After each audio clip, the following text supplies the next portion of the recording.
Hey everybody, Mike here. So Vevor sent me out this hole saw kit for me to try and see what I thought and then give a review on this. So that's what we're gonna do today real quick. First thing about this kit that I really like, how high quality the case is compared to most that you'll get on various other brands. I really like the latches they put on this compared to these flap style latches that you get on some of these cases where that one still works, that one fell off a long time ago. These latches tend to last a lot longer, which help keep your case closed when you're storing it. There's two different mandrels with this kit. So not only does each mandrel have its own separate drill bit already in place, they include 4 more drill bits with this kit. That's kind of unheard of. In fact, I don't think I've ever seen a hole saw kit where it's come with this many drill bits as backups. It's got the step here in the bit as well. So when you go to replace that, put your set screw down, it locks that bit in place, keeps that bit from sliding. Right off the bat, this is a really nice touch to have these extra bits lined up in place. You don't have to source those anytime soon. Now, as I said, you've got 2 mandrels, one for your smaller bits and one for your larger size hole saw bit. This kit starts at a 3/4 inch hole saw, which is feed on your small mandrel. Now, this doesn't have any of the notches to lock this in place, so this just simply threads on. So the small mandrel will take you up to the 1 1/8 inch size hole saw, like you see there. And then from there, once you get into the 1 1/4, on these larger style, they have the 4 holes like you see here. But thread that in, it doesn't have to even be all the way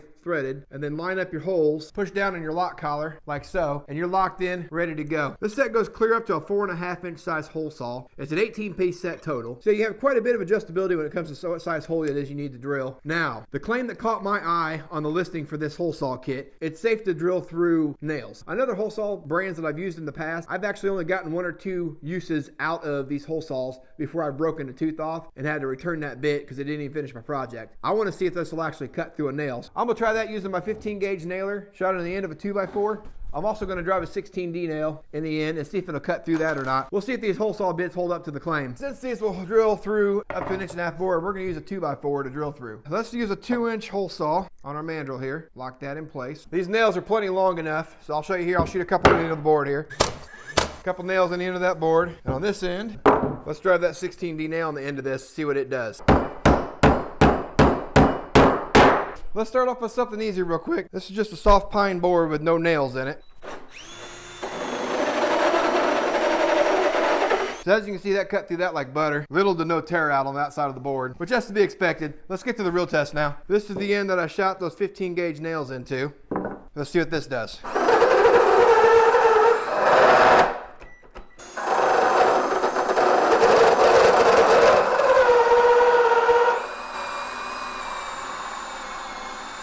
That cut right through those 15 gauge nails with no problem. So I'm pretty impressed with that so far. And get that dude out of there. We're just gonna thread that off of there real quick. We should be able to just push on this back side. There we go. And there's your 2 15 gauge nails right there. So cut right through those with no problem. Little to no tear out. Pretty clean hole. Now the true test. Can it do a 16D nail? Here's your 16D nail right there.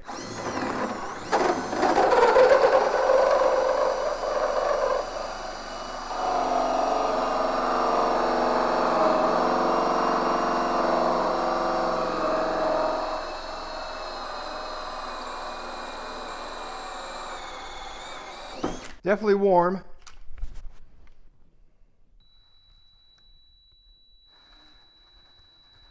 I don't see any teeth boogered up. This one, the plug fell right out. There's your 16D nail right there in the center. And it actually cut it on both sides. Cutting a 16D nail twice while I was making that cut. I'm pretty impressed, guys. I don't think I've had a hole saw in the past, even some of the name brands, that would be able to handle that 16D nail without losing a tooth or damaging the blade. So far, first time I've used that bit, but I'm pretty impressed with that so far. I really can't say that I beat the heck out of these things. That's a 2-inch hole saw that I used on that. Teeth are all still intact and look like they're in pretty good shape. That first one with that pine board, cut through that like butter, which I fully expected that to. Every hole saw kit ever made should be able to do that. The second test I did with the 15 gauge nails, that one did pretty good too. I did feel that tooth start to kind of catch that nail, but with it being such a small diameter and I was going at a slower speed, I kind of expect that to happen. Did have a little bit of tear out on that one there, it looks like, but all in all, not too bad for a hole saw. And then on this one with the 16D nail, I really feel like that was a pretty good test. I could have gone to like a 30D nail, I guess, but that'd be kind of excessive for what you're going to find in a wall or something. If you're drilling in a wall stud, you don't know there's a nail there. You want a hole saw, it's going to be good enough. It'll be a chew through a nail with no problem. You're not really going to find any 30D nails in a wall, in my opinion. Not saying they aren't out there, but 16D is going to be our most common. So far, like I said, I'm pretty impressed with this kit. I'll have to get some more time on it, but first initial impressions, I'm extremely impressed. So in all honesty, this is probably one of the most complete kits I've seen out there as far as hole saws go. Everywhere from 3/4 up to 4 1/2 inch. It's got these extra drill bits included, which, like I said before, is unheard of. They just don't send those in a kit like this. All while in a nice, compact, durable case to keep everything organized. It's going to be a great addition to my shop here. I think it's going to get a lot of use over the years. And I also want to say thanks again to Vevor for sending this kit out to me and allowing me to give this a shot.